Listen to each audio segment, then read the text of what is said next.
ayat pernikahan dibuka oleh Allah langsung dengan diksi ayat.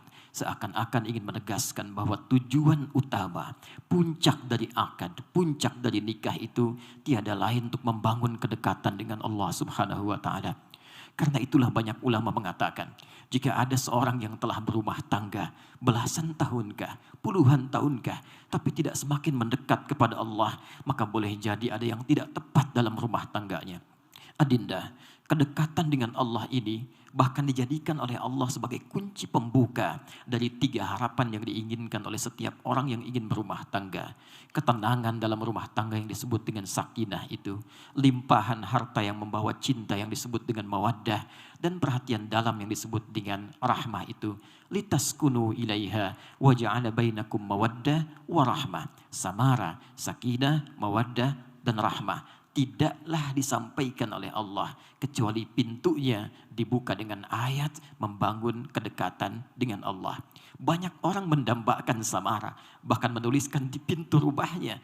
Tapi anehnya, Allah sang pemilik rahmat, sang pemilik mawaddah, sang pemilik sakinah tidak ia dekati.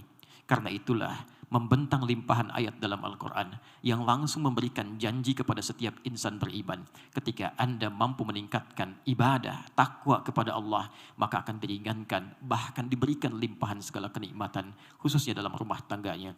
Quran surah ke-65, di akhir ayat kedua, di awal ayat ketiga. وَمَنْ يَتَّقِ اللَّهَ يَجْعَلْ لَهُ مَخْرَجًا وَيَرْزُقْهُ مِنْ حَيْثُ لَا يَحْتَسِبُ. Siapa yang mampu meningkatkan takwanya kepada Allah, maka akan diberikan solusi dari setiap problematika kehidupan yang dialami, bahkan dilimpahkan rezeki dari sisi yang bahkan tidak pernah ia duga. Quran surah kedua di akhir ayat 189. Wattaqullah la'allakum tuflihun. Tingkatkan takwamu kepada Allah. Aku jamin, kata Allah, kalian akan bahagia hidupnya. Karena itu adinda, jika kelak telah selesai akad ini, maka jangan cukupkan saat persiapan kalian menjelang akad. Pasca itu, dekati Allah dengan sempurna. Bangun di malam hari, sholatlah, dekatkan diri dengan Al-Quran. Tiada keindahan bagi pasangan ketika suami dapat kemudian menjadi imam, istri kemudian menjadi makmum di belakang, lalu suami kemudian berdoa, istri mengaminkan, mencium tangannya, dan sejak saat itulah kemudian bentangan kasih Allah diberikan kepada keduanya. Sungguh banyak gelar didapatkan manusia, tapi tidak jarang tak mampu menyelesaikan persoalan kecil di rumah tangga. Tapi banyak persoalan besar yang justru dientaskan dalam hempasan sajadah. Untuk itulah setelah ini, sekali lagi, dekati Allah, tingkatkan ketakwaan, dan pesan Al-Quran tegas, dengan itu akan dilimpahkan samara yang diidamkan.